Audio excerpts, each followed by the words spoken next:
Good evening, and thank you so much for joining us. You're watching the 9 at Night. I'm Stefania Jimenez. And tonight we begin with 4 people under arrest in Uvalde after yesterday's shooting at Uvalde Memorial Park. And 3 of the 4 people are teenagers.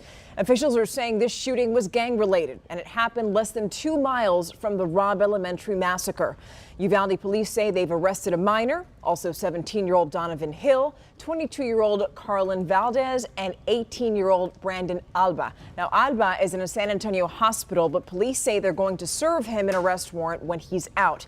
All of the suspects are facing several charges, including engaging in organized criminal activity and 9 counts of aggravated assault with a deadly weapon. Our detectives worked late last night gathering evidence and submitting evidence to be analyzed, and so everything has been done. Our investigators continue to investigate this case as there are more questions that need to be answered. So for one, Uvalde police are working with state law enforcement agencies to tackle gang violence in that area. 2 other people, by the way, were hurt in that shooting. Their 18-year-old Bruce Brown and another 16-year-old were told that they're in stable condition now at different hospitals in San Antonio. So yesterday we also told you about that massive response at New Braunfels High School. Law enforcement flooded that school after a threat forced school administrators there to lock down the school. Well, today we're learning exactly why that police response was so great. Our Alyssa Cole has the story. It's a situation that has left some families shaken up. New Braunfels High School forced to lock down after an anonymous threat was made Thursday. There was no injuries, nothing fortunately transpired in a negative sense. We asked New Braunfels Assistant Police Chief why the lockdown led to a massive law enforcement response. Because of the nature of the information that we received, we ended up having support not only from our department and the fire department, but from a variety of surrounding law enforcement agencies. Part of the response included a local blood bank transporting units of blood via helicopter. The only call that we get is that we need to prepare X number of units and that they're going to be picked up, and that's what we respond to. The assistant chief's message to parents explaining what you should expect when dropping your child off on Monday. We provide that, that presence and that security at those schools, and so we will continue to do that. Police tell us they're still working on this investigation, and starting next week, they'll be able to go into more specific detail on why they responded the way they did at New Braunfels High School. Alyssa Cole, KSAT 12 News. Now on the west side, a home invasion turned deadly overnight, and now police are looking for multiple suspects.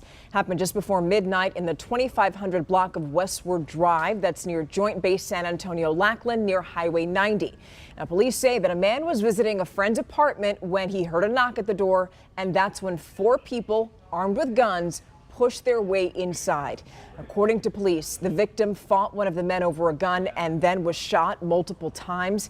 He died on the way to the hospital. Now neighbors, they heard the struggle, and they say that unfortunately trouble like this is common in that area.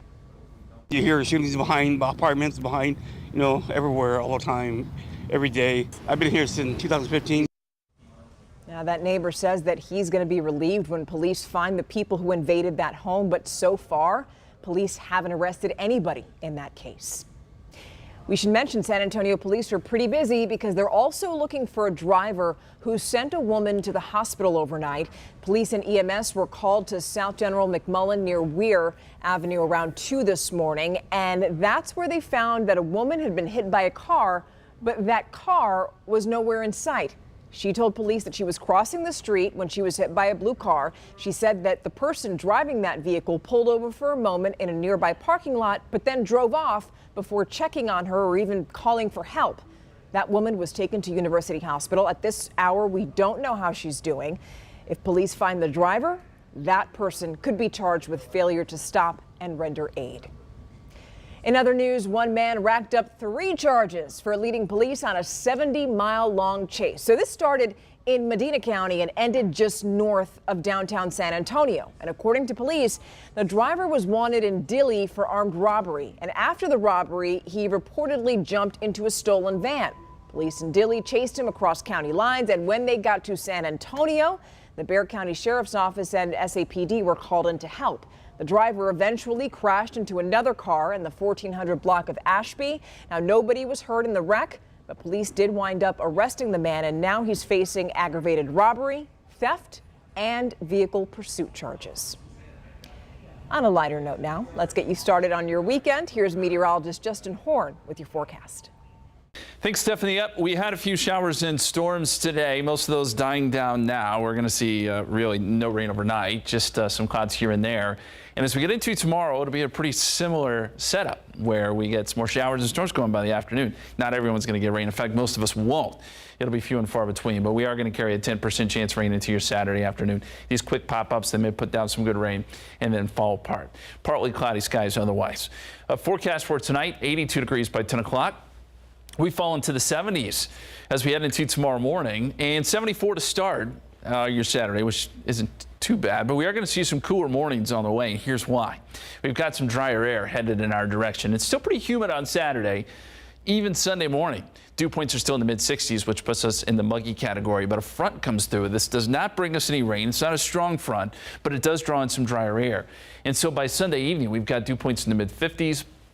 That'll be the case even Monday morning, which is in the pleasant category. We'll see some cooler temperatures. It'll feel pretty nice to start Monday, although it'll still be hot during the afternoon. So 10% chance of rain tomorrow, 95 on Sunday, 96 Monday with some of that lower humidity, 96 Tuesday. We will see the return of humidity by late Tuesday into Wednesday, and that means some more small rain chances by Thursday and Friday. A busy night for firefighters. Last night on the west side, they fought two fires. The first one happened around 2:30 this morning in the 7400 block of Pipers Creek, not too far from Culebra Road and Loop 410. Now, 3 people living in the home woke up to a panic because they heard a crash in a room where a candle was burning, and then say the room in the hallways quickly filled up with black smoke. Everybody there got out, but unfortunately not in time to save their dog. When crews arrived, they found flames from the roof, and they did put the fire out. But look at that. Those flames were so extensive, they caused $40,000 worth of damage. And then there was this fire. This one was in the 1000 block of North Zarzamora. Firefighters say that the house that was on fire was abandoned, but it looked like squatters were there. They think the garbage inside that home and the boarded up windows might have fueled that fire. By the time crews got there and put the flames out, that building was just destroyed. Firefighters say the fire also ruined several cars in the lot next door. So this is something a lot of parents have thought about when it comes to baby food. Is it better for you to make it or buy it in the store? Well, the group that tested several foods for toxic metals just found out it really doesn't make a difference. So 12 on your side's Marilyn Moritz explains how to minimize exposure and keep your baby safe. Alondra Alberti makes her own baby food for her daughter Rain. I worry about what's in store baby food all the time because I just don't know what to trust, what's in the soil where that product is being raised. But homemade might pose the same problems as store-bought, according to a new report from Healthy Babies Bright Futures. When it comes to detectable levels of heavy metals, the report found that homemade baby food is no safer than store-bought. Those heavy metals include lead, arsenic, cadmium, and mercury. The biggest offender, food made from rice, like rice puffs and rice cereals. While heavy metals naturally exist in the environment, most metals in food come from farming practices or industrial pollution.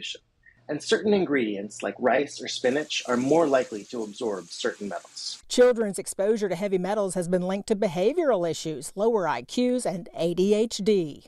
The FDA has announced plans to limit metals in certain foods. Until then, experts say the best thing parents can do is offer a variety of foods, like Alondra does. She loves sweet potato, so what I do is that I mix sweet potato with a little bit of raspberries. Consumer Report says focus on foods that tend to have lower levels of heavy metals, like bananas, oranges, eggs, and meats. Eat fresh or frozen instead of canned. Replace infant rice cereal with infant oatmeal.